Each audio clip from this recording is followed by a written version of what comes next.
Scratch. All right. Oh, I just had to load. Is this?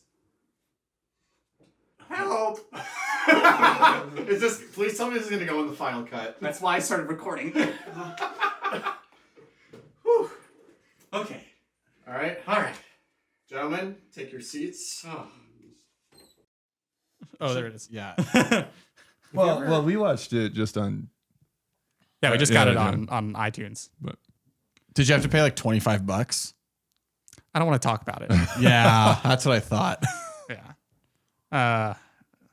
Like, I don't want to talk about it. Let's just get started. All right.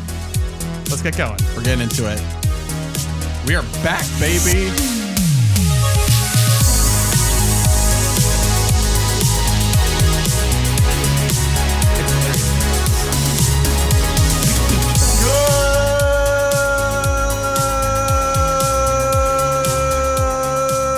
Good morning, afternoon, and evening, everybody. And thank you for tuning back in and hanging out with us.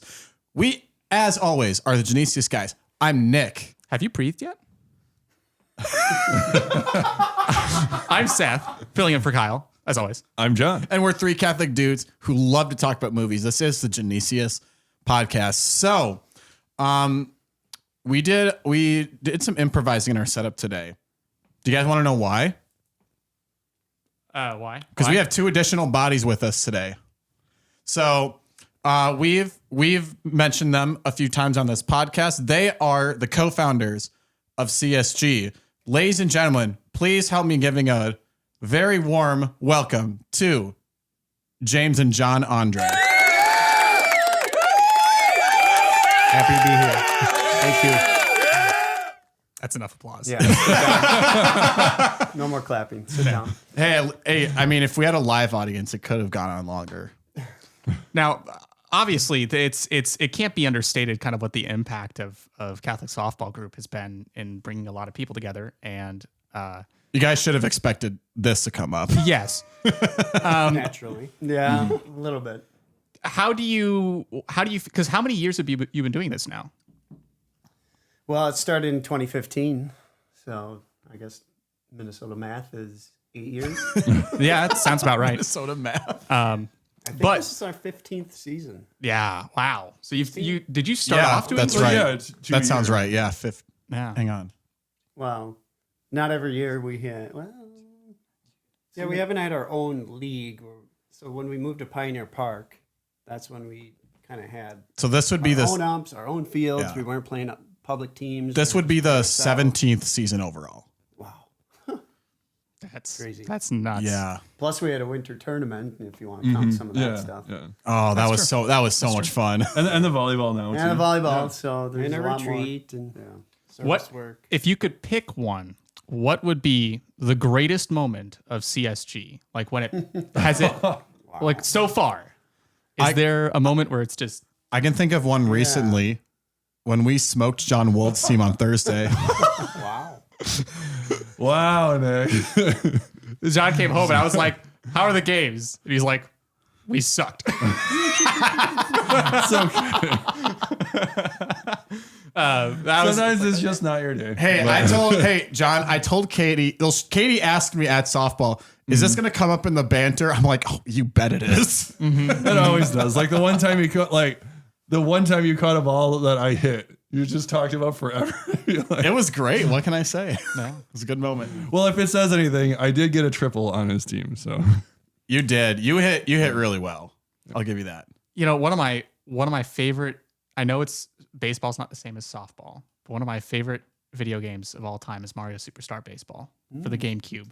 That's a good one. Have either of you ever played that? Oh yeah. Oh, perfect. Yeah. They actually haven't made a Mario baseball game, and since that game, Yeah. I that's don't true. know why, but it was super popular. I don't think it's sold that well, but yeah, I played it. It's awesome. We should petition for it to come back. Do we want to though? Why ruin just stick perfection? with the classic. Yeah. That's fair. Yeah. So Well, have they done any sports games? Because they had like the Oh, yeah. Super Mario Strikers, right? It's like the yeah, soccer they game. did eventually bring that We back. also and- have Mario Golf on the Switch, yeah. tennis, yeah, soccer, That's true. And then they brought back sports for the Switch. Wii Sports. Yeah. Wii Sports. You know, I still go back to the Wii just for Wii Sports. Yeah. Bowling was my thing. It's a good game. But Can't blame you you. know, I think it is truly it's truly amazing that CSG did get big enough to get its own league. Yeah, that's impressive.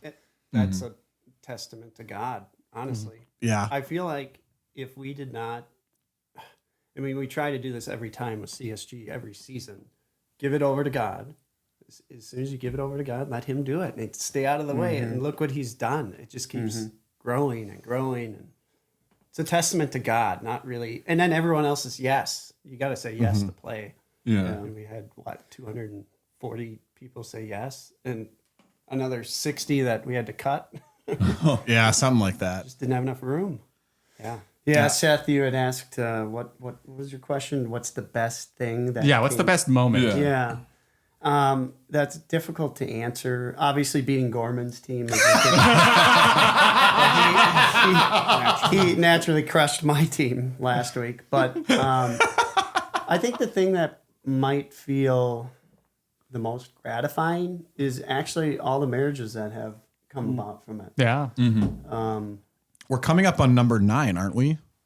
I'm not even really counting. It's amazing to see. And I don't feel like I did it, or James doesn't feel like he did it. He didn't matchmake or anything. It's all God. And it's just powerful to think that it happened as an influence from CSG. Well, I mean, you made a venue of people meeting each other. Yeah. So like, it's really good. And that's how it started. We just wanted to meet other people playing a fun game of softball. And we were all Catholics. And I think there's a thirst out there for people to want to meet each other who are Catholic, or Christian at least. 100%. Or even just wanting to meet good people. And it just so happens that a lot of them are singles and they want to meet people and get married. Wait, why would a single person want to meet somebody else? Well, but this was actually your April Fool's joke this year, if I remember. Was he posted a softball speed dating You evening? can thank Thomas Locke for that one. Of course, it's Thomas Law. So I think that was It's Thomas Locke's idea, but it was James, John, and myself. We were also in on the joke. True. Because it was after our first Exodus meeting, after we finished watching the season premiere of Mandalorian, we were all figuring out how to make this work. In a hot tub. Was it in the hot tub? You do your best thinking in a hot tub. This is true. Is that like to compensate for the cold shower? You just go into the hot tub, right? Well, with E40, we didn't do cold showers, though, is the thing. why do you think icy hot is a? Oh, my gosh. No, I think one last thing I was going to say, and then we can move on. But I think aside from John and James, I might be the only person in here who got to experience the transition from city league to private league. Have you've been playing for that long? Yeah, I started in summer 2019. That was the last time we played with Roseville. Yeah, it was definitely a leap of faith. I mean, we were in Roseville, an established league with other teams. And then it was literally a leap of faith. Are we going to have enough players that are going to sign up? And we're going to have enough teams? How are the fields going to be? And then we get these umpires. Are the umpires going to work? Are we going to have enough money? It was just a huge leap of faith. And we have to credit Peter Schutte, too. I mean, he's like the tree. Shooty, shout out to you, man. Yeah. I know you want to come on here. We'll get let you him on. be on here. No. And obviously our leadership too. Our leadership team. I mean, there's so many people that have made it happen. It's not just me and James. Yeah, and especially like for this year and others, like the managing is also commitment and volunteering for that. Every season we have to find the right managers, and they need to be good leaders. Like Nick, you're a manager this season. That's right. How do you? You've been a player, all of before. This is my 9th season. How do you like being a manager? I really enjoy it. Yeah, I'm not saying this because we're on a public forum. Like honestly, I've had such a blast doing it. Yeah, and we're so grateful for you and all the other managers because, like you said, John, there's no. I mean, I was no league if you. I was you have bugging you everyone. for like 2 years though. That's true. You needed to mature. Huh? I'm just kidding. I mean, there's truth to that. I'm not gonna completely argue this. I know you are, but I'm also not gonna argue it because there was send him a probably some report card growth every there. season. Oh, He got good grades before. Now he can finally be manager. Yeah. Now I have to admit, Kyle really wanted to be here. oh Today, yeah. because- I noticed he couldn't make it today. Yeah, he couldn't make it today. He really wanted to be here with the Ondreys on the show. But he got this mysterious letter this morning that said your princess is in another castle. So he's hunting for Kayla right now. Ooh. He's trying to find her. But until he does, Did he go MIA? Is that why I haven't heard from him? I didn't see him this morning. So, Oh boy. but He's on a mission from God, like the Blues Brothers. oh gosh, very different movie than what we're talking about. Yeah, but we should talk about Blues Brothers at some point. But they are Maybe. kind of putting a band together in this movie. They do. This is true because this is one of the, as you could probably tell by the Andre shirts and John's costume. The listeners don't get that. Not yet anyway, but the reason we wanted to bring the Andres on, actually you guys asked to come on the show. That's Well, true. You invited me for a different movie, and I said, Mario movie's coming out. This is a great movie. Yeah, that's right. Yeah, that's right. And if you want John to come on too, I don't know. Yeah, better this was opportunity. a great way to experiment having 5 people on the podcast. So Well, and you can't talk to a movie about brothers without having brothers. that's true. So we call this episode. So listeners, we are talking about the Super Mario Brothers movie featuring the Super Ondrey Brothers. That's very true. Yes. Yes, they are indeed super. And I like they are the sound indeed of Ondrey that. Brothers. If you guys have listened to an episode before, right?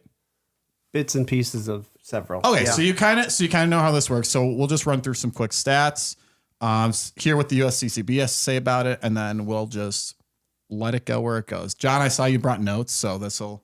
Yep. I did as well. And also, before I forget, I brought a gift for you all.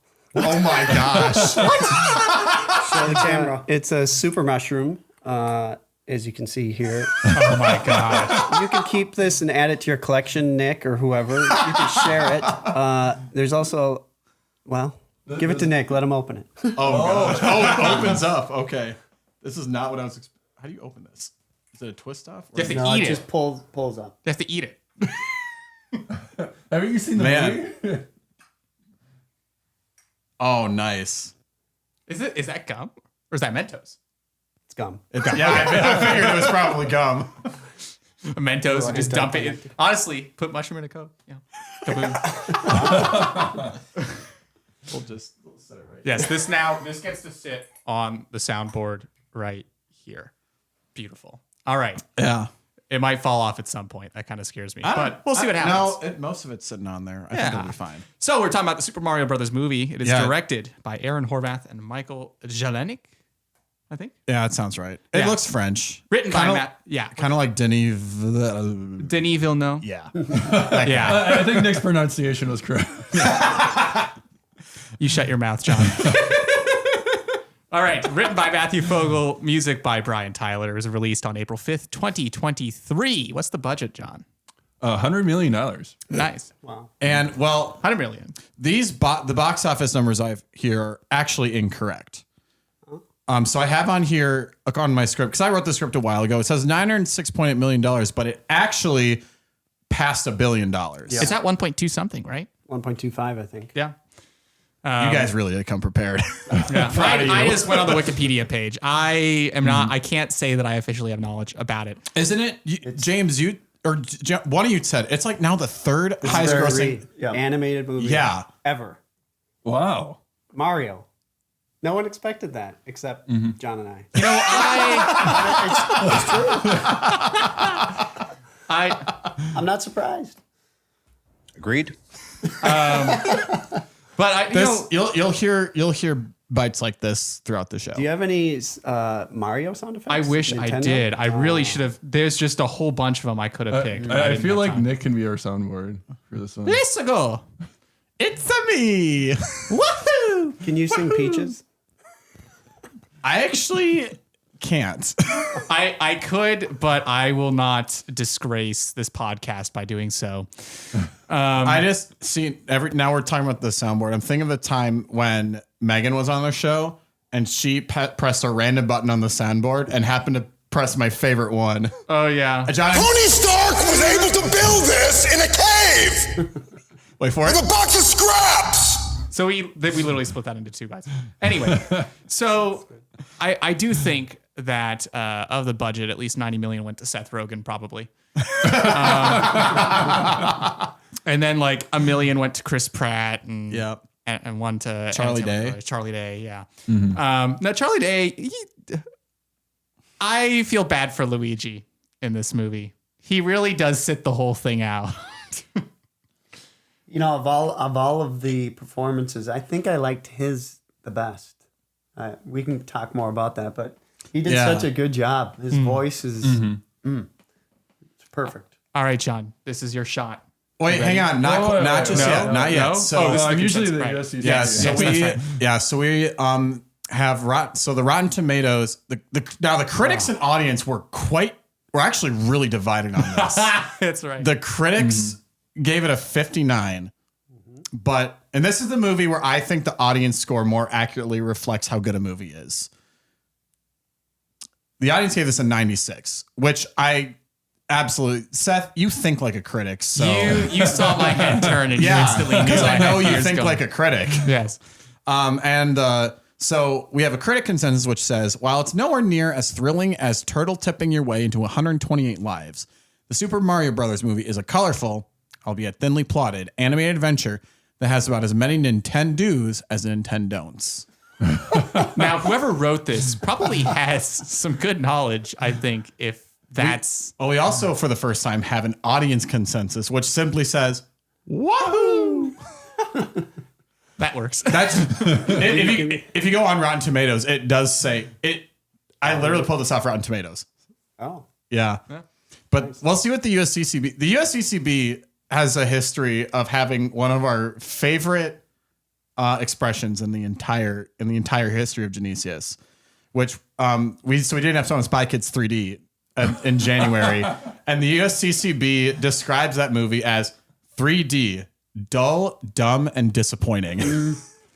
And this one, at least, is none of those three. Oh, So, this It's movie fun. is none of those. It's But fun. John, I believe your time has come. Animated origin story of the siblings of the title, voices of Chris Pratt and Charlie Day, dutifully accounts for various elements in the landmark video games in which they are featured. Magically transported to an alternate universe, the duo of Brooklyn plumbers become separated in the process, one landing in an upbeat realm, ruled by a fetching princess, voice of Anya Taylor-Joy. The other in the dark domain of an evil turtle, voice of Jack Black, who is not only scheming to conquer the happier territory, but to marry its sovereign as well. The occasional touch of humor and clever use of music aside, co-directors Aaron Horvath and Michael Genelique. Is that what you? Sure. Just keep going. Own it, Adaptation John. amounts to little more than a frantic series of chases and showdowns. While free of any genuinely objectable elements, the instantly forgettable proceedings might frighten little ones. Much stylized violence, including explosions and brawls, characters in peril. So it's rated an A2. E for everyone. Basically. Although I think the A2 is E10 and up, basically. Yeah, it's for adults and adolescents. Yeah, I don't is think like generally- little kids should watch this. No, but I did look at this and I was like, this definitely works for me in terms of like wanting to show it to a kid. It's a kid's movie in a lot of ways. It's really, really fun. Yeah, but it's also the Yeah. kind of thing that adults who've maybe grown up with these characters can just enjoy and like, oh, I remember that, and then they're just like 5 minutes later like, what's this movie about? I want to hear. So my immediate question for John and James is: so you saw it twice opening day.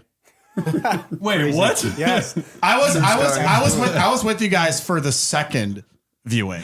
So wait, like you went in, watched it, came back out, got another ticket, and saw it. Well, I want let's to hear back this up a little. Yeah. I mean, we've been anticipating this movie since they announced it, which was before they announced it. We knew a movie like this would work ever since that debacle, the one in the 80s or 90s. Yeah, absolutely terrible. It has nothing to do with You mean when besides your name. when Mario talked like this? Yeah, really bad. Come on, Luigi. And Bowser was like a human, and Yoshi looked like this like mutated dinosaur. Didn't they have or like the something. really big, like the Koopas just had like The really tiny big heads bodies. and, And like, a tiny it head. was so weird. Like who It's like thought of ooze this? and- yeah. I feel like they looked at the script and they're like, "Hey, let's actually do shrooms to write it."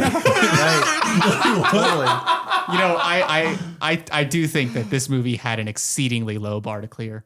Yeah.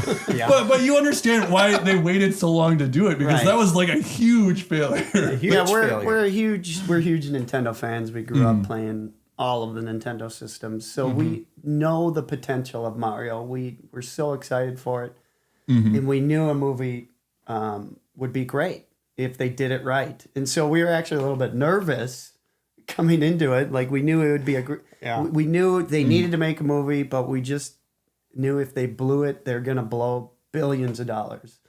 I remember.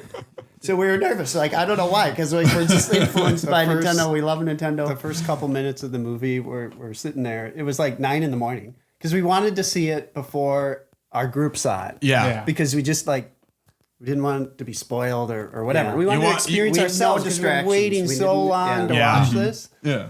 And as soon as he saw the Nintendo flash on top of on the screen, we were like, I'm nervous. Why am I nervous? We're like so invested in Nintendo, and then we don't want it to fail. Appeared on the That was so screen. awesome. Seeing his name on a Yeah. Shigeru Miyamoto film, and I'm like, I got chills. Well, It that was was good. right. That I think that is exactly one of the reasons why this movie actually was successful. Yeah. Because Miyamoto, I don't think he was involved 1-2 bit with the movie in the 90s. And they've been so protective of the Mario IP and Nintendo franchises ever since. Shigeru needed As they therapy. should be, yeah. As they should be. Yeah, maybe it should be said Shigeru Miyamoto is the one who created Mario and Donkey Kong and Zelda and all that. Okay. Yeah. Sorry, cut you off.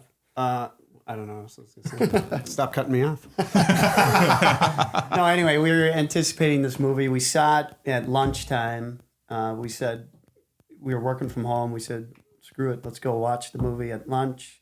And then we also had an outing and we watched a movie with friends, Nick. We had it because we had We had a like big our group, own yeah. group, and then there were other people that like from softball that happened to also be there at the same time. So we had probably like at least 20 Yeah. 20 guys, like 20 dudes from our group that all went to go see this at the same time. It was great. It was fantastic. And we walked out thinking exactly what you just said. This movie was fun. I mean, at the bottom, at the end of the day, if you go to a movie and you feel like you were entertained, then it was worth it.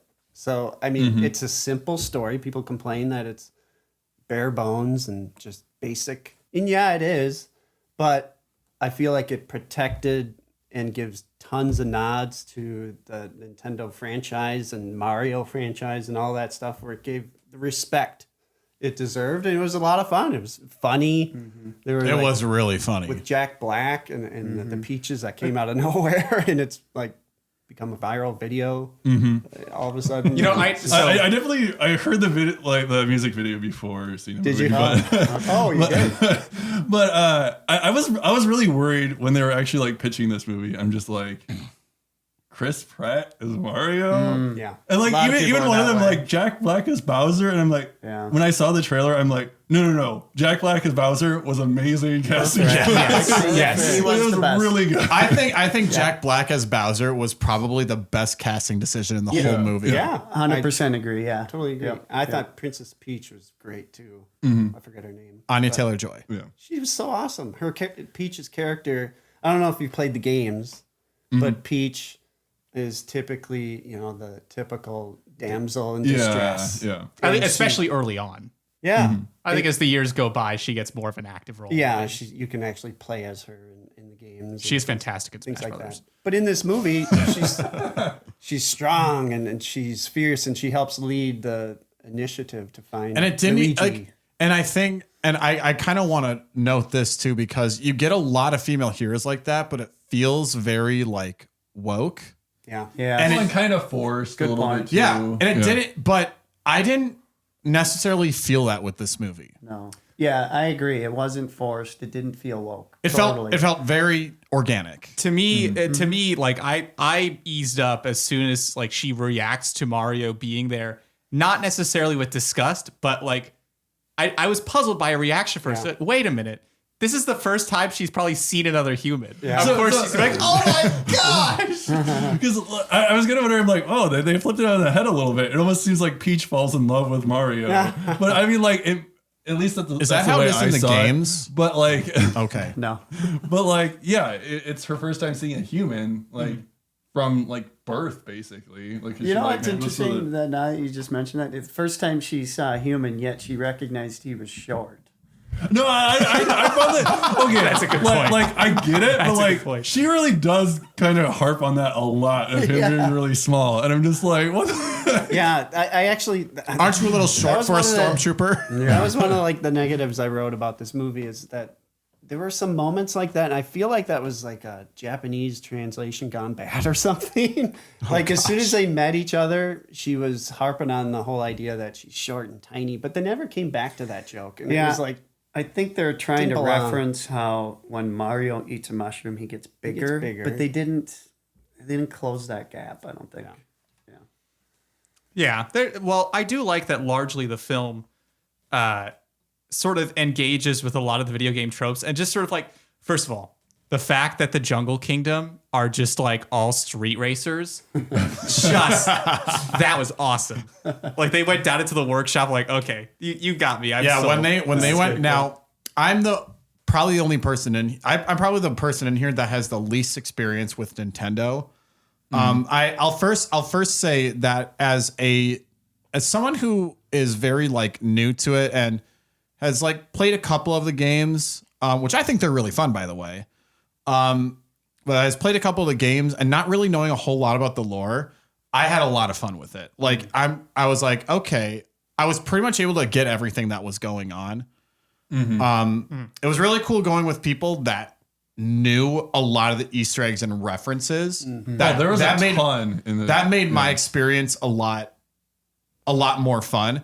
But I will say one of the things that I did get right away, because I've played, I think Mario Kart's probably the Mario game I've played the most. it's probably the most popular. I feel. Oh, like. So many people like played Mario Kart in college and stuff like there were like tournaments and things like It's that. the And number like, one selling game on the Switch, Mario Kart. You know, But Blows Mario out of the when they water. went into the workshop and you built the carts, music, the music, you built the carts exactly the way you do in the game. I'm literally like, I was just like, oh my gosh, I recognize this, and that is amazing. Like because you'd think that they would just be like typical workshop montage where it's like you like use tools and whatnot, but no, it's like they literally have like a grease monkey. yeah, but it's just like this movie very much embraces its roots. Yeah. Something that the 90s crap show did not. Exactly. I think that is the number one difference between that 90s movie and this one is actually speaking to the fans, the fan base, the fanboys like us. Yeah, it's a love letter to the fans. And it's for also sure. a great movie. It's entertaining. Illumination knows what they're doing when it comes to cartoons. Yeah, and I think it totally helped that Shigeru Miyamoto was the producer. One of the defining things of Nintendo for their games is that they create games for all audiences, not just for hardcore players, but for beginners too. They can jump in and play the games. I think this movie did that too. It catered to the hardcore audience, those that just know the Mario universe and Mushroom Kingdom and all that stuff. But then it also for the little kids who don't really know that much about Mario. Or the adults that don't know that much about Sure. Mario. Yeah. they can find some entertainment out of it too. I mean, there's so much to get from it. We haven't even talked much about the music. The music, I did a little bit of research. There's 130 references to Nintendo my music Gosh. Yep. and different video games that Mario was in. So I find this really fascinating. Like right at the beginning, they address why they don't have the accents that Yeah. they do in Yeah. the game. Yeah, it's brilliant. Because I do think because that was one of I would say that was a critique I had initially from the trailer. I'm like, he doesn't really sound like Mario. But then they're like, they can do that accent, but it would probably drive everybody nuts if they were doing that the whole time. I think that was a money decision. I know it was. It was a money decision. They must have thought, like you said, it would make more money if he wasn't Italian. If he didn't have that Italian annoying voice. Yeah. But it was funny that there was like a history Easter egg of like Mario actually was originally called Jumpman. Like that was the first game, and they have like the actual first game there with like a guy who basically looks like the original Mario. He's like, woohoo! Yeah, well, that was Go ahead. Yeah. that character was voiced by Charles Martinet, and he is the actual voice of Mario in the video games. Yeah, I did. Yeah. I did. That was something I did learn not too long after seeing the movie. Yeah.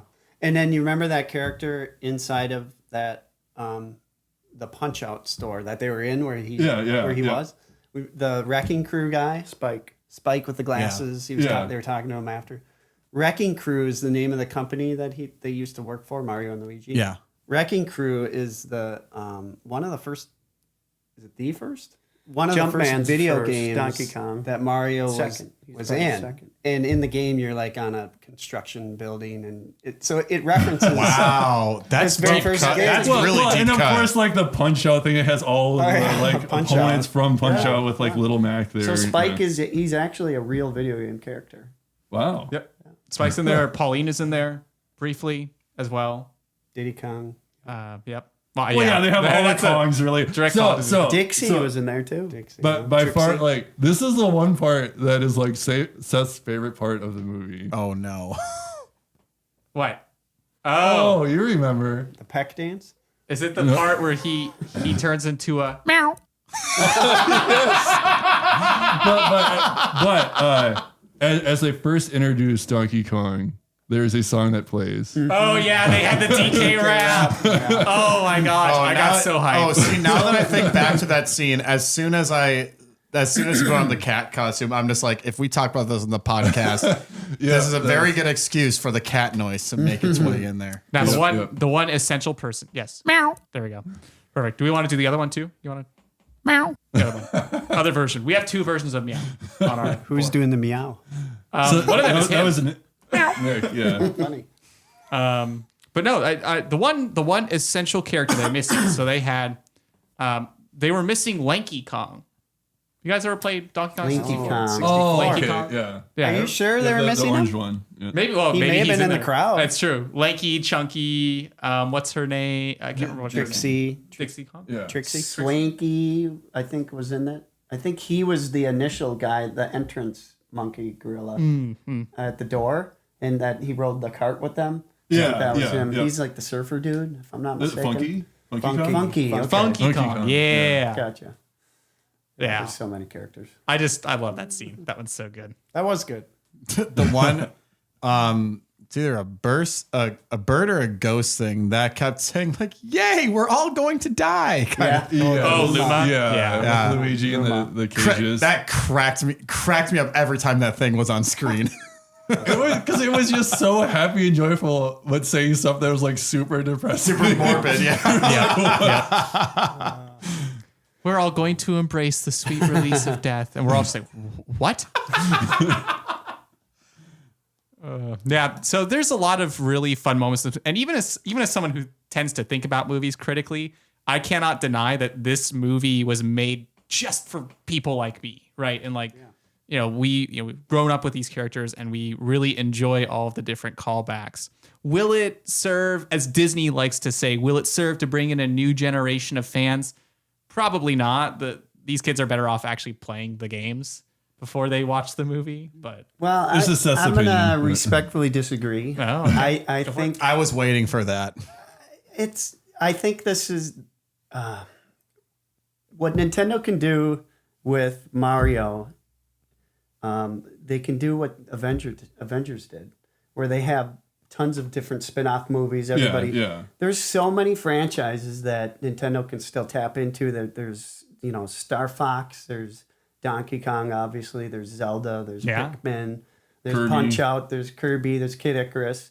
All of that. They can all have their own movies. And then, as we've talked about, James and I before, they can have a Super Smash Brothers movie. Yeah, I was gonna say, how do you Yeah. feel about that? Everybody, it'd be Excited. so great. It would See, be so I'm not even a huge fan, but I think that sounds really dope. Well, they've already set it up too. Yeah, They with did the Donkey Kong multiverse. Mario is Well- basically like Yep. My fighting only each other already. Yeah, my well, only yeah. request is that Pikachu gets voiced by Ryan Reynolds again. Crossover. That's inevitable though. I didn't even having mention Pokemon, yeah. entering into the Nintendo. Nintendo doesn't technically own Pokemon. I was wondering about 100%, that, yeah. but Yeah. they have like the largest share of all the companies.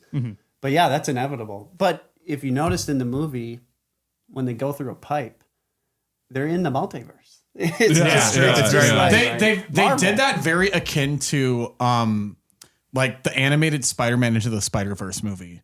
Yeah. It was like very, very similar to that. Like at the time of recording, Across the Spider-Verse is not, although at the time of release, Yeah. Across the Spider-Verse will be in theaters. But I know, having watched trailers, when Miles is going through the tunnel, The multiverse. yeah, the multiverse. It's very much in a similar style. Totally. It's like exactly the same. So And they show a whole bunch of different pipes, and you're just wondering Yeah. what's in those pipes. Yeah. But also, there's actually a scene right in the middle of the movie where Princess Peach and Mario and Toad are looking into the space at night. She says there's a whole galaxy out Yeah, there. there's a whole vast galaxies. universe out there, and that I know that's hinting at other things. Yeah, yeah. yeah, It's Well, just bound absolutely to is. happen. There's too much money to be had.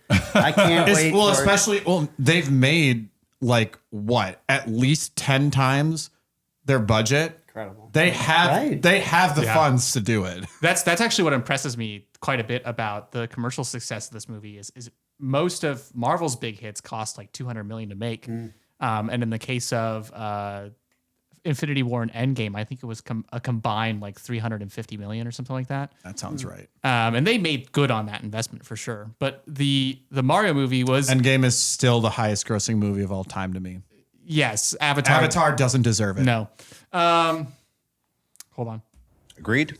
There you go. So the interesting thing about this is only, I said in quotes because it's still a lot of money, $100 million, and they made. I'm guessing that the marketing costs were probably around $100 million too, and so. But when you still think about that, they still way more than made back their money for this, and Illumination's animation studio is.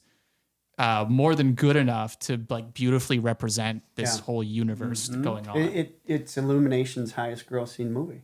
Yeah. I mean, it is Unsurprisingly. now Illumination. So if they don't put all their or Can a they- lot of their stock into Mario now, Can they please get rid of the minions? I just don't want to see the minions in the Mario movie. We don't need that. Yeah. No, they're going to be on the back of a cart. They're going to yell, banana! And they're going to throw a banana. No. Diddy Kong's I just like got the minions competition. though. It doesn't need to be with Mario. though. Despicable Me was a great movie. Oh, yeah, it was great. Yeah, not the it's minions. just they kept doing too much. much money, yeah. Yeah, they I worked in milked that way too much. I worked in a movie theater at the time that the first Minions movie came out. I have to say the first, and it makes me sad every time. But the first Minions movie came out, and just the like amount of people taking their kids to see this movie. And I actually remember like going into a theater just to check on the audience during a showing. And I spent about 30 seconds watching the movie, and I was like, I have no clue what's going on in this film. But I do think this is their new groove. I think Illumination just needs to do like most of the Nintendo movies.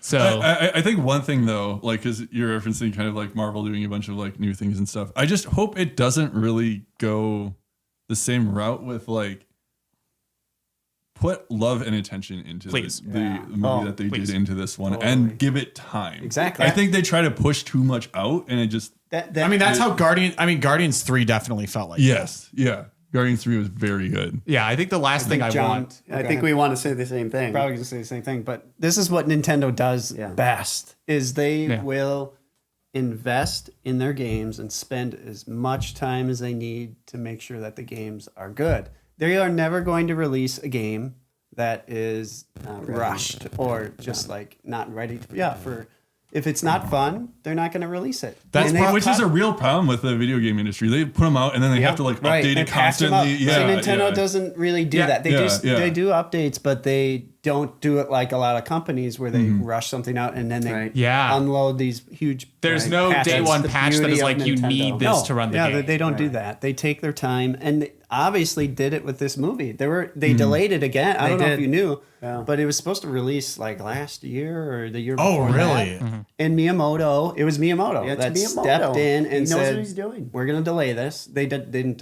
disclose why, but it probably because it wasn't good enough. No, they recorded all of Chris Pratt's voice lines in the Mario voice and then realized they needed to redo it. No, I don't know for sure.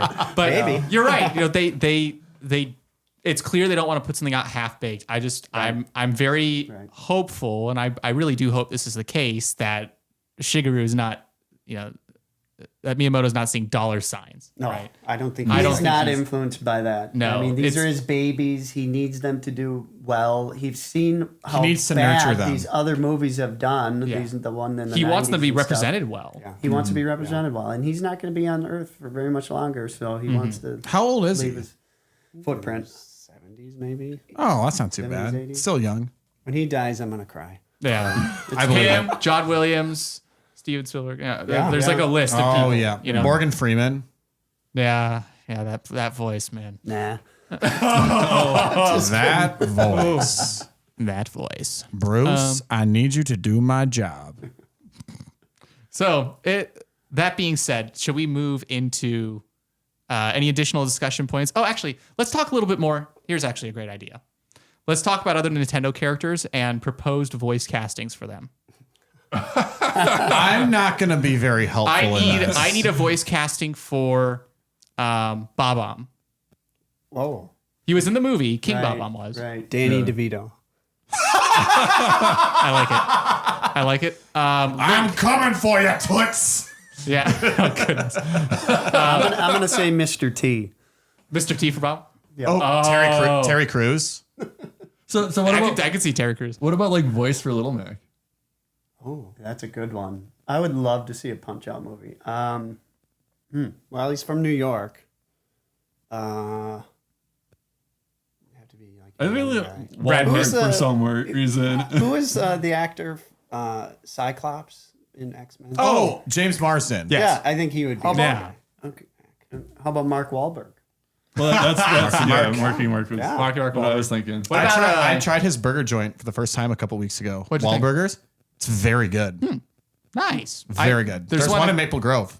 Yeah, it's attached to the Hy-Vee, isn't it? There. Not the one in Maple Grove. It's not. Okay. No, Gotcha. I just Joe Kettle and I went there after work one day because we got off at the same time. I'm like, want to go to Wahlburgers? And he's like, yeah, that sounds awesome. So we went to go eat at Wahlburgers. So it's great. I did have one question as well. Yeah. Of like just kind of maybe try to make it a little quick. Anyway, me and Seth after we watched the movie kind of had a discussion of like, what are your thoughts on like banking on nostalgia? Because like this movie is definitely like going towards like a nostalgia take on It is a things, bonfire fueled by nostalgia. Yeah. And like there is something I think for like it's not like entirely a bad thing, but like it seems like it was banking a lot on the nostalgia factor versus like trying to make something like entirely new, if that makes sense. Right. Well, and at least my thoughts on it are this, and you guys might remember this. A couple years ago, we filmed like a Halloween thing for CSG. Yep. And you guys started the bonfire in your fire pit that was just lined high with a bunch of dead foliage. And that thing was so tall, I was genuinely scared. And I feel like it was just a bunch of dead stuff that went up, and the flames were licking the trees in your yard. And I was like, we're going to have to call the fire department. This is not safe. I wasn't even there, James. What?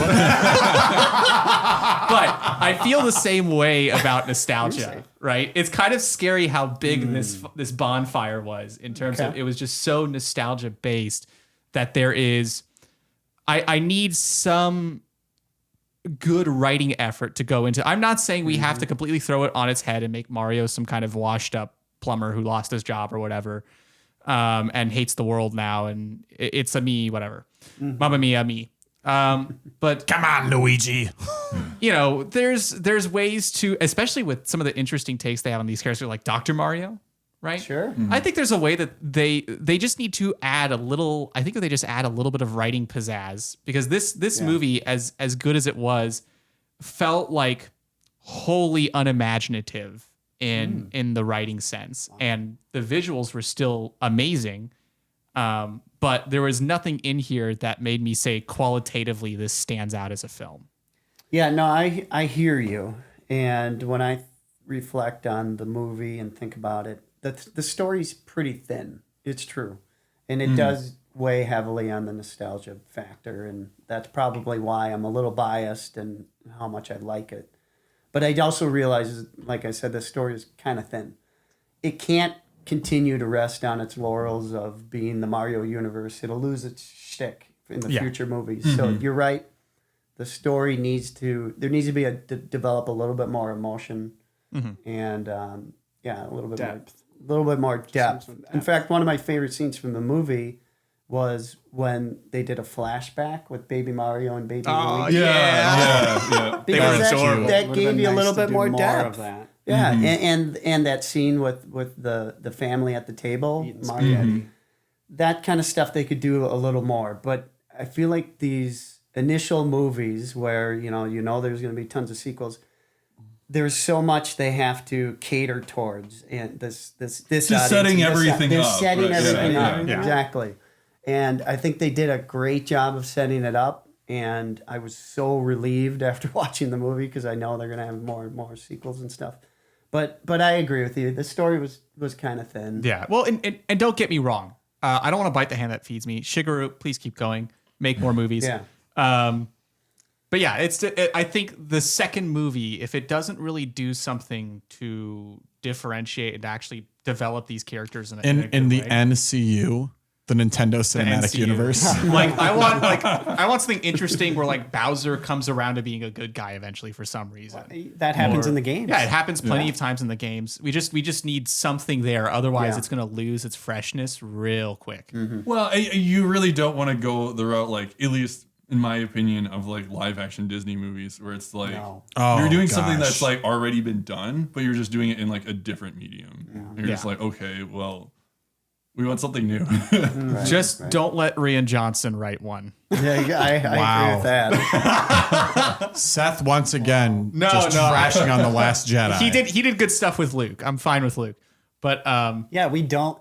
I was thinking of that too. Like, and now that the fans got the movie they want and they're respected, we don't want a Star Wars situation here gosh. where someone swoops in and they just do a cash grab and they try to make a movie based on the franchise and they ruin the characters and you just like lose respect for what you grew up with because you feel attached to these characters in some way because you grew up with them. I think we need Spielberg to do a Nintendo. Hold on. Hear me out. I'm with James on Do this. you remember the Nintendo Wii game? It was a block throwing game. it's Steven Boom Blocks, Spielberg. Yeah, yes. Boom Blocks. He knows video games. That game was not very good. Not know video It was a games. fun game. It was not a bad game. Seth? But Seth. Yes. No. stick to your strengths. A boom block game. Stay in house. I'm not going to suggest that Denis Villeneuve should do a Nintendo game. That'd be so. Can you imagine Dune, but it's like Mario, and Daisy's the character. So he's not the director for this. He really isn't. But I just Or you do like a horror movie that is just Luigi. Sam Raimi. Sam Raimi directs. Luigi's Mansion. Sam Raimi directs Luigi's Mansion. Actually, that wouldn't be half bad. That's pretty good. See, Nintendo, we're laying this all out for you. Pay attention. The Genesius podcast does endorse Nintendo listening to these ideas. Yes, this is very good. Yeah, Ryan Reynolds is Pikachu. Who do you want voicing Link? Well, Link doesn't talk. So that is actually like the big question too, right? Because like Link never talks in any. Who voices the exclamations for Links? Oh, the Well, I don't know. Maybe they take it anyone straight can do from that. the game. Link.wav. That'll actually be Toby really Maguire. Oh no! Well, we didn't even mention Metroid. I mean, they could do an yeah. awesome Metroid sci-fi movie. Who is Wow. Samus? Who plays Samus? This is a great. So many. You could Charlize Theron. Well, is this live action or is this animated? Voicing. We could do voicing. Okay. Yeah, we can do whatever we need to. Okay. Well, Charlize Theron's probably going to be a little busy with the MCU for a What is little she while. doing? So in Doctor Strange in the at Multiverse the of Madness in the mid-credit scene, she's the lady that brings Doctor Strange into the dark dimension with her. Oh, okay. Yeah, not a lot of Interesting. people recognize her as Charlize Theron. Well, and she was in a costume wearing a bunch of makeup. Yeah, that's fair. Yeah. That's like most Marvel characters these days. Yeah. Wow, we even had our Marvel tangent in this episode. We've had Marvel and Star Wars. That's impressive. Yeah. I feel like we've hit like all of the bingo. We have. So I do think. Actually, there was one thing that hasn't been done yet, Oh, and he's gonna but it's okay. get out your bingo cards, I mean, guys. if it says anything, I first played the NES. That was my first system. I don't That's know. true. Hardcore. Now, John. It's because John's an old fart. There you go. What does that make me? I guess that makes us. You are an old man and a fool. No. James and John, you guys are our guests. So John Wold is the resident old fart. Thank you. One of my favorite listeners of the show offered to be an older perspective than John, our friendly liturgical director. Oh yeah. Yes. David, shout out to you, will text me like a full-on essay in response to listening to our episodes. It's amazing. It makes my day. His when he does response it. to The Princess Bride was absolutely glorious. Fantastic. So he's What's definitely he going to say about this episode? I don't know if he's seen this one. I feel like he should have. He has kids. I'm sure he's seen it. If he hasn't, go see it. I do think that actually does say a little something though. Like I feel like older people who've like grown up with Super Mario Brothers, like Mario and the characters and whatnot, can like share that with their kids with this movie of something new. Right. Of like, because we were just having, I mean, I don't want to like drag out the conversation super long or anything, but we just thought it was like interesting. Of, We like, have guests, it's to okay. what level do you like share with your kids like your own experience versus them making their own new experience?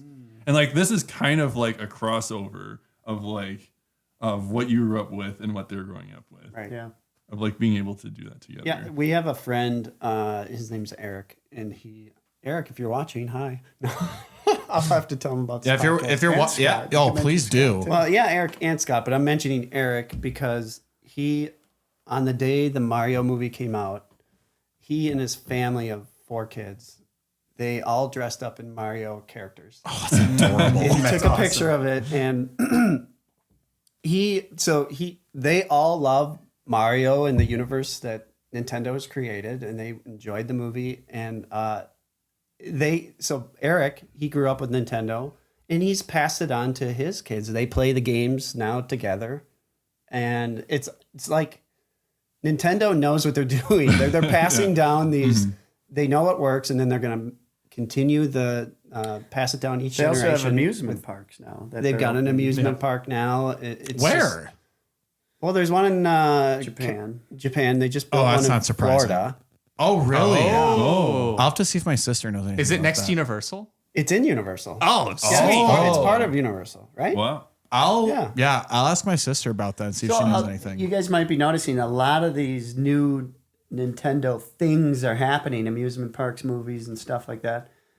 Part of that reason is because was it Yamauchi, Oh, the new president? the previous founder, owner, whatever. He had the most money and stake in Nintendo. He passed away, and his influence before that was like, no, we're not spreading Nintendo. We're keeping it safe. all conservative. Don't franchise. After he passed away, now like the floodgates are opening. We're gonna see even more stuff. So Get excited. Do we think Disney has serious competition? in terms of Absolutely. money? Yeah, Yes. at I was this just gonna point, say for that. I'm sure. like, it sounds like Disney's, especially with Disney's wokeness. Oh, Well, they're just in general, they're struggling right now to really like the big hotel that they opened for Galaxy's Edge, whatever it is, that experience. yeah. They Yep. closed it after a year. oh my! I didn't know they closed. Because it. it was only focused on like do you the know? newest Okay, Star but Wars do you? stuff.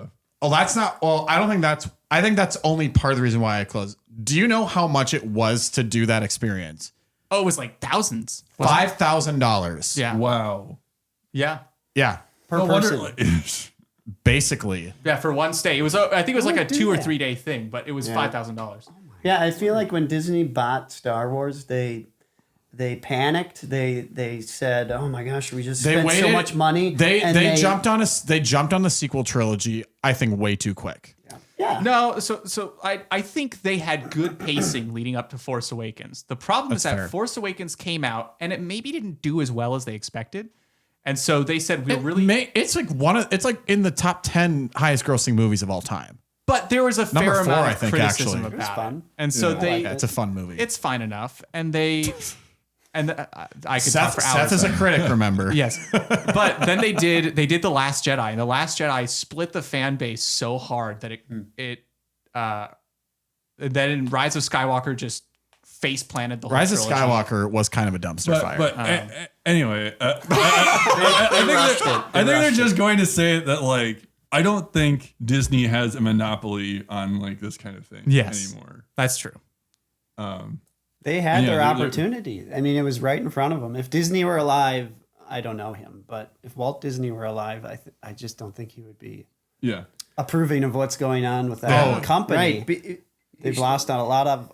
There was a point when I thought, could bring it back to Nintendo.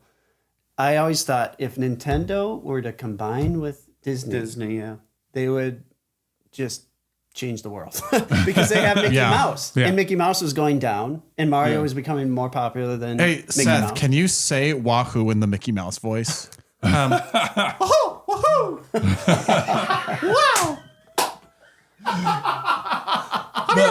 I think that actually like Italian.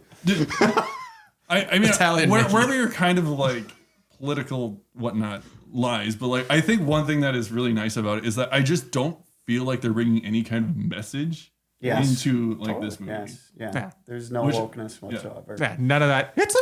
Oh. I can't believe that Disney did that with Star Wars, and I'm just I pray that does not ever happen with Nintendo's IPs and stuff like that.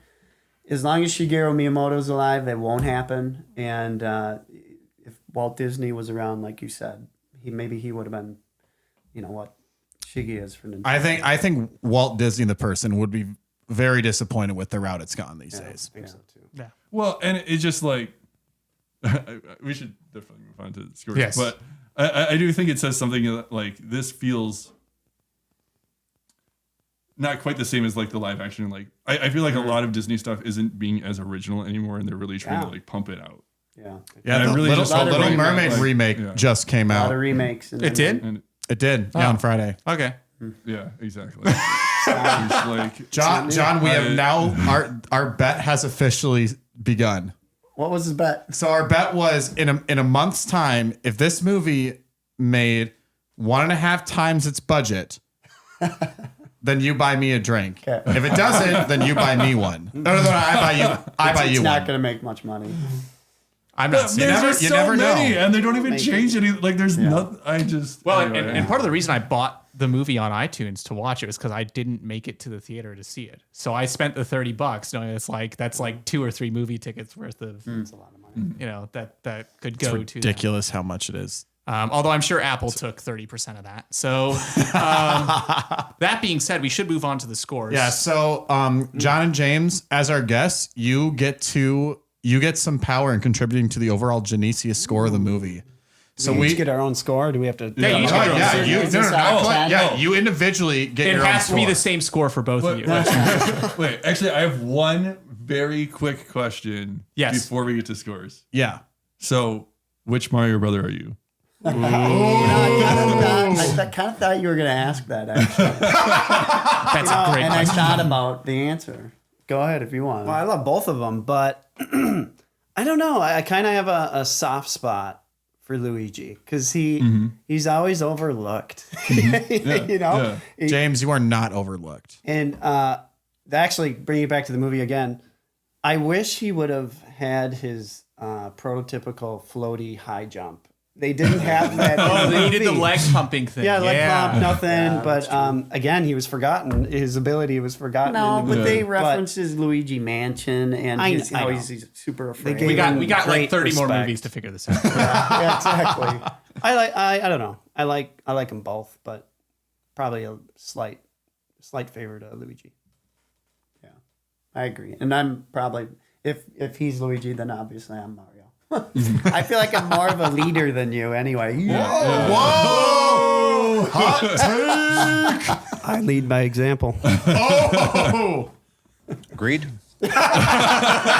If it says anything, I definitely relate a lot more to Luigi as well, being the younger good. brother in my family. So Okay.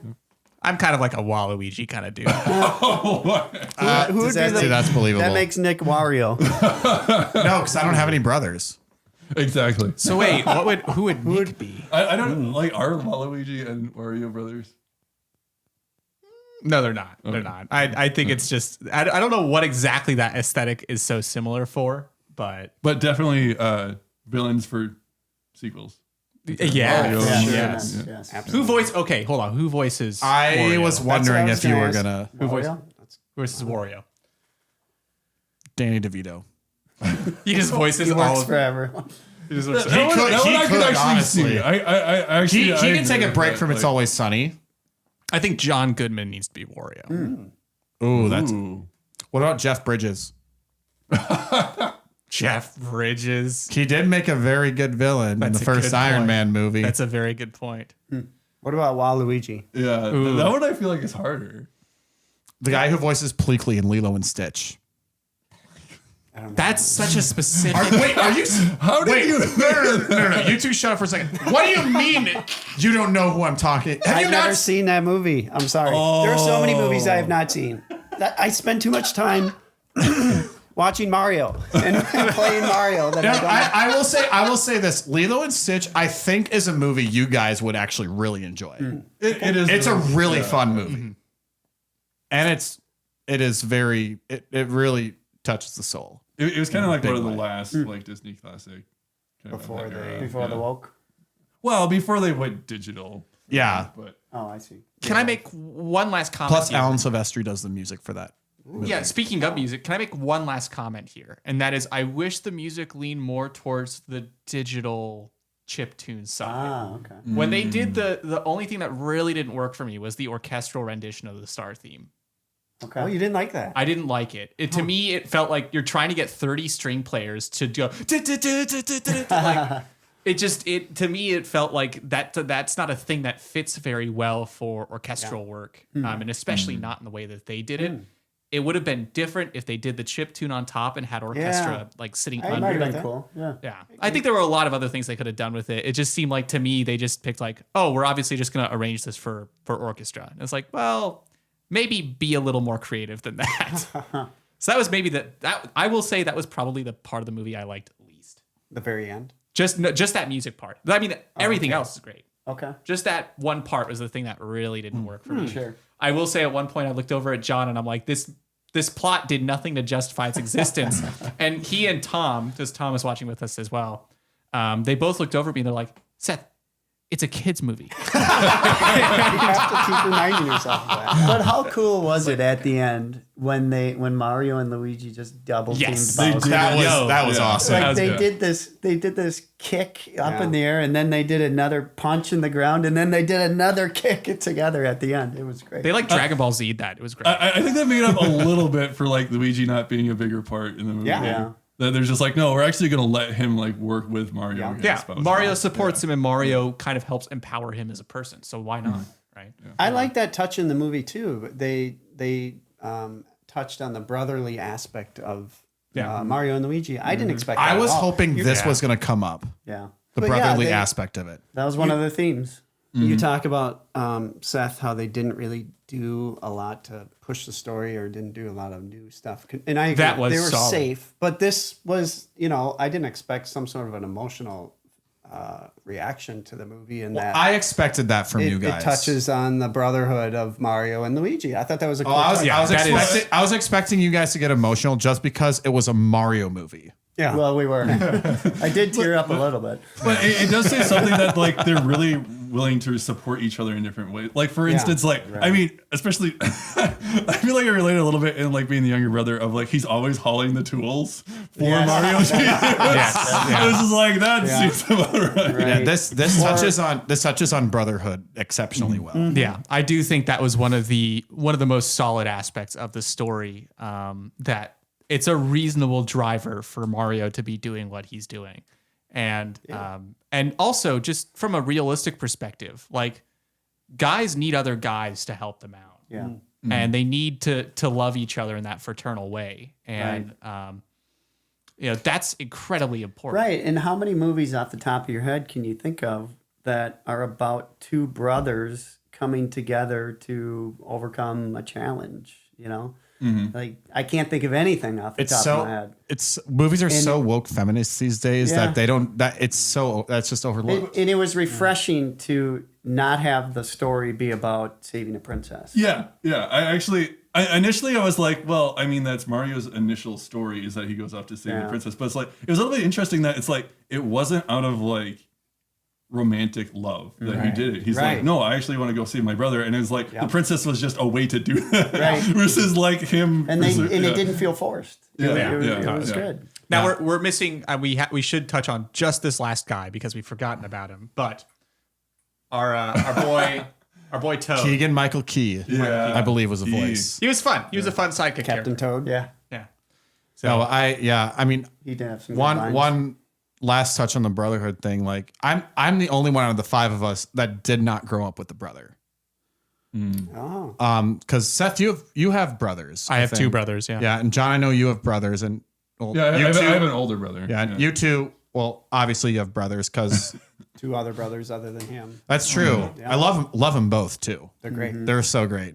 Thank you. But I never had that experience. I remember when I was younger, I was definitely like, Mom, you need to have another kid and it has to be a boy. So I have a little brother. I did that a lot, but I only grew up with sisters. So I think brotherhood, like fraternity, I think is something I've always valued more because I never really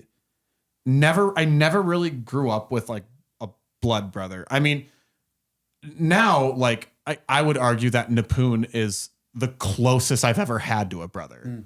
And he knows that. And like, I don't think he grew up with any brothers either. So I think I'm the closest thing he's ever had to a brother. That is a man of quality. Nipun is. Oh yeah, absolutely. But I'm always, like, I think some of my friendships, especially in college, reflect that because I was often the token male in my friend groups in college. Now it's a little different. Like, obviously I have really good guy friends like here, but I remember John and I were talking about this a little bit yesterday, but like, I know I am somebody that like, and this is kind of why I'm like, I need consistent guy friends to hang out with is because I never really had that experience. And a lot of my previous male friendships have actually been kind of awful. Yeah, you've had some bad experiences. It's very important to have good guy friends in your life. Yeah. I mean, would you have been able to get through E40 without brothers? Honestly, probably not. Yeah. Well, and actually, I did. Remember when you guys had that huge Mario Kart thing? Party? Yeah. Party. It was like way back in, was it 2019 or something? 2020? 2020 maybe? Yeah, maybe in the midst of it. Yeah, it would have been 2020, early 2020. And I was doing E90 at the time. And that was the one night where I was like, I am going to this thing because I've been invited and I need to meet people. And so, so at the time I had only a year prior moved here to the cities. So it was good to go there and actually meet a lot of you in person for like the first time. The first time. Yeah. But yeah, everyone needs dudes. Every dude needs another dude.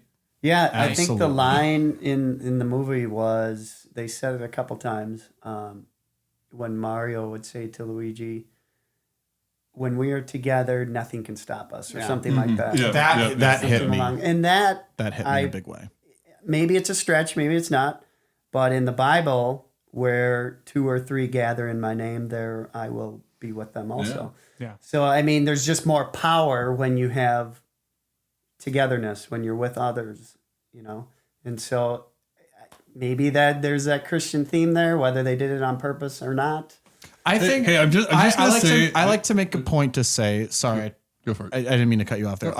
I always make a point to say and this is one of the reasons that the Genesius podcast exists in the first place, is because I think whether filmmakers intend to put these kind of messages there or not, there's always something there Totally. that you can take away from it. Yeah. So Have you ever noticed also that the most successful or most popular movies that we've seen out there, they seem to be rooted in Christianity in some way? I think you can make the argument and about, it's not always like it's not always like a Christian. it's not movie. blatant. Yeah, it's No. not. Like, I mean, No. I would argue, and John, Wolden, James, you could probably agree with this because you guys have seen it, but Guardians of the Galaxy 3, actually, I would say that whole trilogy in general touches on some huge Christian things that was probably never intended, but it totally does. Like, if you think about the journey the Guardians have went through, like it's one of many reasons why I personally relate to the Guardians a lot better than I do with the Avengers. Well, and yeah, because their trilogy is so much about family and about them being there for each other when they're each working through their own crap. And their brokenness is what brought them together in the first place. Yeah. When we get to our Guardians of the Galaxy episodes, we will definitely dive into that way more. Yeah. Agreed. I just want to make a point that I thought was kind of funny. Like, I never really thought about the Mario family before. The fact that they're Italian, right? So they have this really big family, that. and they're Yeah. just two so cool, yeah. of the few siblings that are there. Yeah. But it's just Right. Add some depth. They did have depth. Like, that was a moment where they actually wrote something. I also love that Mario extremely dislikes mushrooms. That was cool. That's a great touch.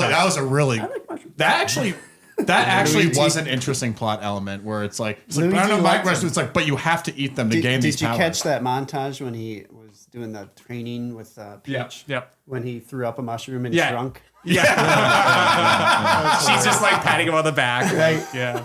Yeah, that was good. That was fantastic. So We should hippity hop into the scores here. Yeah. So I mean, like we said about 10, 15 minutes ago. So you guys get your own individual score, and this contributes to our overall Genesius score for this movie. So as our guests, I think it's only appropriate. Now we scale from 1 to 100. Don't do decimals because this idiot tends to do that. That's not a real rule. You can do decimals as Shut much as you up. Nope. Don't encourage him. he's gonna purposely do 75.01 or something. Oh, yes. But you guys get a score 1 to 100. What would you give it? Do you want to go first? You can also explain why. Sure. Yeah, let me- absolutely. Explain. Good question. You actually get to explain why for sure. It's not the best animated movie, computer animated movie I've ever seen. It's not my favorite. I would think Toy Story, I don't know, that has a soft spot for me, so that one's better. But the nostalgia factor is so huge on this one. I have to give it extra points, but I'm not going to be biased. So I'm not going to put that bias aside. From a standalone movie, I think it's a very entertaining. This is some of the best animation I've ever seen in a computer animated movie. It's Agreed. so It's a lot of vibrant, fun. colorful. Yeah. And it's just Agreed. fun. And so probably like a 91. I'll give it a 91. All right. All right. Yeah. That's good. Okay. Yeah, my score is similar. I would say they nailed the nostalgia. They nailed the Mushroom Kingdom. They took their time with it. Miyamoto waited and was patient. The voice acting was great. We didn't talk about it much. I wasn't impressed with Donkey Kong and Seth Rogen. I agree. I didn't like his lines Yeah. either. But everything else was great. Jack Black was a huge surprise. Best of how best good part he of the was. movie. Yeah, and I loved Luigi's voice. So they did so many great things. The story was a little thin though. The music was incredible. Visuals, like you said, were good. So combining all that, I would say somewhere between probably an 85 and a 90. So I'm going to go 87. All right. All right, John.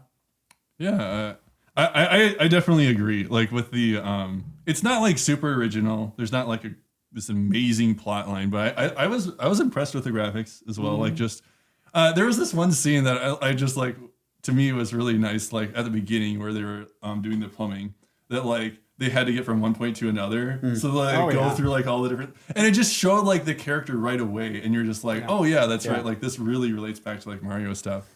But I think one of the big disappointments for me was also like I liked the Kong Kingdom and I liked all the graphics and stuff. I felt like DK could have been better. I definitely like, because like for me, like he's one of my like growing up, he was one of my favorite characters to like playing Donkey Kong and like in Super Smash Bros. And I just kind of felt like I didn't think Seth Rogen was a great fit for him, and I just totally don't think agree. like the character could have been a lot more. He did. Seth Rogen was fine until he laughed, and I'm like, this is Seth Rogen. That took me out of it. Yeah. That's exactly it. Yes, You got it. yeah.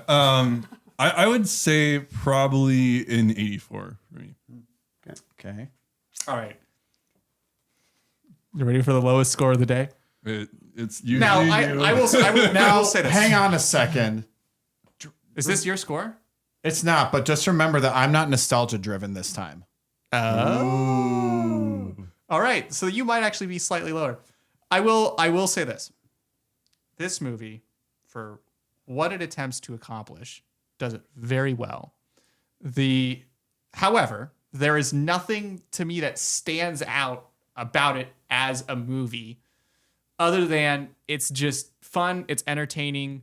There's definitely a bit of the nostalgia bias, but if you're not someone, if you're not somebody who like really knows these characters well, like if you got an alien who came to Earth and said, "What is what is a Mario?" Right? What is a Mario? And you show them this movie, do you actually walk away with an idea of how they are? And I think the answer is like a yes, because it really does define all of the characters, I think, fairly well. It doesn't justify itself in like a real logical way. But it is just a fun, good time, popcorn. I would watch it again, honestly. So I'm going to give it a 75.0. You suck. You almost, wow, I like literally just straight up guessed that it was going to be 75.01 and I was so close. Don't give him ideas. Don't give him any ideas. Thanks, John. Anyway, so like I said, so I mean, even watching trailers, it looked like a really good movie. But I'm unlike the rest of you, I am not driven by nostalgia because I didn't grow up playing any of the games. Mm-hmm. So my score is going to be a little lower. It's probably, I don't know if it's going to be as low as Seth's. Seth went a little lower than I expected.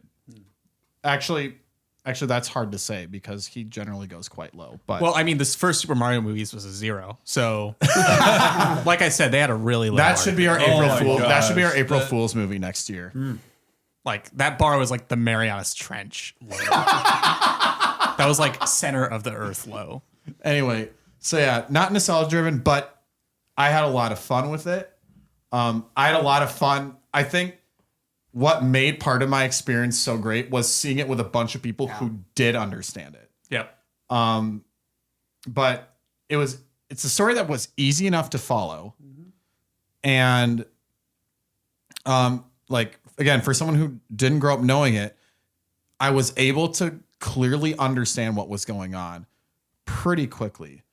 Now, it's obviously not the best, nor is it my favorite movie I've ever seen. Because as of now, almost halfway through 2023, The best movie I've seen so far is Nefarious, which I'm trying to get Seth to watch. It's a horror movie, It's not. It's a psychological horror movie. but it's a horror movie. You won't be Do, scared. do you just not watch horror movies? I'm just not interested. It's demonic. I don't care. Did you watch Luigi's Mansion? Yes. You know, That's not a horror movie. Seth, James and I have a lot of reasons why this one you should make an exception for. But anyway, Yeah, whatever. yeah, we can talk about it off the air. But like, and my favorite this year so far, obviously being Guardians of the Galaxy 3. But this was still a lot of fun. I had a really good experience with it. So I think I would give this an 83. 83. Okay. I'm the highest by only just 1 point out of the three of us. What? The total before I create Oh the my average. gosh, you. Seth Rogen would be proud. But that leads us to a Genesius overall score of 84. Exactly? Yes, precisely. Wow. 84. I find it really strange that for some reason I tend to be like around the average score almost every time. We should actually find out who with their differential ends up being the closest statistically to the average score. I bet it's John. It would probably be John. I would think so. I would guess John. Because you rate movies, honestly, like on the higher skew between the three of us. Oh, yeah, definitely. And he does sit roughly in like the median mean zone, and I'm just sitting there like 30. Like, so yeah, that fits. So, but it has been an absolute delight to have the Super Ondrey Brothers on the show. Yeah, you guys were we Thanks for having us. we were really excited to bring you on the show. We hope you guys come back because we'd love to have you back. Yeah, that would The be- Mario sequel. There's going to be plenty of Mario movies. Well, like even if it wasn't a Mario movie, would you Like, come we back? could do like a sports Yeah. movie Sure. or something. We've actually thought about doing a live recording of the I was show. just going to at ask, like, have you CSG. ever done that? At CSG? Like Yeah, a Pioneer for we Live did it audience? at St. Lawrence. Yeah, we You've did. done Yeah, it we so did. much before. Yeah, we did. How'd that go? It was awesome. It was a fun time. It was so much fun. Yeah. But we think it would be super cool to do one at CSG if we could manage it. Yeah, just make sure you don't let Shooty have a microphone. He might not give us a choice. Or Gorman. Or Corman. Just kidding. But it could be like, I mean, it could totally be like kidding. a fitting movie for like softballers, like Sandlot or something like that. Field of Dreams. Sure. Field of Dreams. Field of Dreams. Ernie. Field Yeah. of Dreams actually was a movie back in the first season before John and Seth came along. We almost did Field of Dreams, so I think at some point it would be only fitting if we finally did it. Yeah, we could do like Field of Dreams, A League of Their Own. Like there's a ton of really good. Yeah, but you guys are always welcome to come back on the show. It'd be fun to have you again. Yeah, that was a Great to delight. be here. Thank you. Thank you. Yeah. So thank you, James and John, for joining us. Thank you, John Wold and Nick, for also hosting with me. And this is a really awkward transition. Thank you for tuning into this episode of the Genesius podcast. If you enjoyed our content and you want to see or hear more from us, please subscribe to our podcast on whatever podcasting platform you use. You can find us on Anchor, Apple Podcasts, Spotify, Google Podcasts, and more. You can also find us on YouTube. Our handle is at Genesius Podcast, the one and only, where you can see the shenanigans we get up to as well as some pretty cool Lego sets. So, yeah. Yeah. Although a little bit empty today. Little bit empty today. Yeah, just because of how we had to do things. But A lot of bodies in the a studio. Nintendo Lego set? Is that there's like a whole theme devoted to Lego Mario. Okay. There's some actually really cool Right. Lego Mario sets. They just have a new Bowser one they released. Yeah, you should watch some yeah. YouTube videos about it. Like it's actually very cool. I have no desire to buy it, but like I think you guys would love it. I've seen it, yeah. I can't afford it like you, Nick, though. It can shoot fireballs out of its mouth. That's a good Not like real fire, but like actual fireballs. Also, I have to flash back one moment from the movie that I absolutely loved is the Koopa saying, "But what if she doesn't want to marry you?" And he gets bathed in Yes. fire, and he's just still there. And then it just turns into like just a like a skeleton. chicken. Skeleton, yeah. He's just Which like, is an actual enemy in the game. yes, actually, it's like dry bones or something. Right. Yeah, Dry yeah, Bones.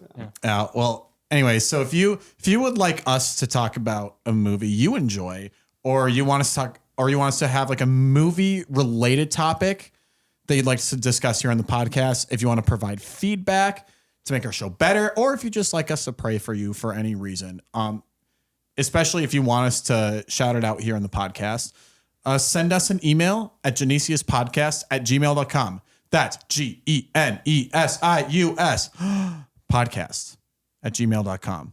And additionally, if you would like to make an appearance on our show as a guest, like James and John at the end here, make sure you know one of us three personally and that you've listened to one of our episodes previously. And if you've made it this far, that means you've already done something. So, but if you would like to be on the show, either reach out to me or Seth or the old fart directly, or send us an email at genesiuspodcast@gmail.com. Finally, please spread the word about the Genesius podcast, whether it be on social media or word of mouth. If you're listening, turn to whoever you're in proximity to. Hey, Andres, have you guys heard about the Genesius podcast? Yes. Yeah? What can you tell me about it? It's a great show with great people. Come watch, come listen, and support these dudes who love God. That is probably the most supportive response we've ever had on this show. I feel great. Yeah. You ask every guest that question? We ask We each ask other each this. other this question. Yeah, Every single time. Yeah. Yeah, Seth is usually a little bit more critical, as Yeah. you'd expect. Yeah. Or you could shoot a text to all your friends, family, coworkers about our podcast, whether it be right at this moment, at a family dinner, at a work meeting, or on date night. Wherever you are, whatever you're doing, please tell them about us. Please pray for us as we continue to create content and use our gifts to give glory to God. Please pray for us. I would like to offer the intention today for brotherhood, for true supportive brotherhood that is about lifting each other up and bringing each other closer to God in the way that He meant us to be. Especially in this over feminized culture. I won't even go that much. I'll just say brotherhood is really something that's lacking in a lot of ways. I mean, that's partly why, though. Yeah. So I just want to offer that up for our prayer today. Anyone else? I kind of concur with Seth, honestly. Yeah. Same. Who would like to lead us in prayer today? I'll do it. Okay. In the name of the Father, Son, Holy Spirit. Come, Holy Spirit. Lord, we thank you for bringing us all together today for this wonderful early summer day to discuss a film that we all feel very passionate about, that we believe very truly brings to mind the perfect brotherhood that Christ embodies for us in His relationship with His disciples, the apostles, and with even His other fellow humans like us. And we just ask that you continue to inspire in the men of this present day and of the future the ideal of true, supportive, wholesome brotherhood. And we entrust these things to you, fathers, we pray. Our Father, Who art in heaven, hallowed be thy name. Thy kingdom come, thy will be done, on earth as it is in heaven. Give us this day our daily bread, and forgive us our trespasses, as we forgive those who trespass against us. And lead us not into temptation, but deliver us from evil. Amen. Saint Genesius, Pray for us. in the name of the Father, Son, Son, Holy Spirit. Seth, thank you for that prayer. John and James, thank you again for joining us Thanks for this having us. afternoon. Thank you for having us. Yeah, did you guys have fun? Yeah, it was a lot of fun. Awesome. Like I said, you guys are welcome back anytime. Appreciate that. one Thanks. thing too. Have a blessed Pentecost Day. Yeah. That's right. Yeah. Very true. Yeah. As And well. yeah. And of course a happy Memorial Day. Although by the time this comes out, It'll be the Friday after. it'll be the Friday after Memorial Day. But yeah. Again, thank you guys for being guests today. We were looking forward to having you on, and this was pretty much every bit as worth it as we expected it to be. Yes. Seth and John, thank you for podcasting with me as always. Thank you for hosting. Thank you for hosting. And listeners and viewers, thank you for tuning in with us. Next Friday at noon, we will be back to continue our Indiana Jones adventure with the Temple of Doom. But until then, We are the Genesius guys and guests. I'm Nick. Filling in for Kyle, I'm Seth. I'm John. You guys get a sign off too. I'm John. I'm James. And this is the Genesius Podcast. God bless everyone.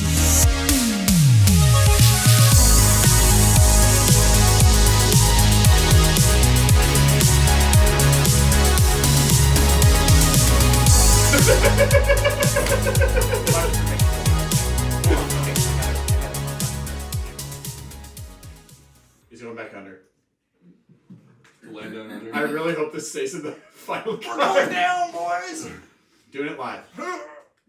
He's going to the Temple of Doom. So. Oh!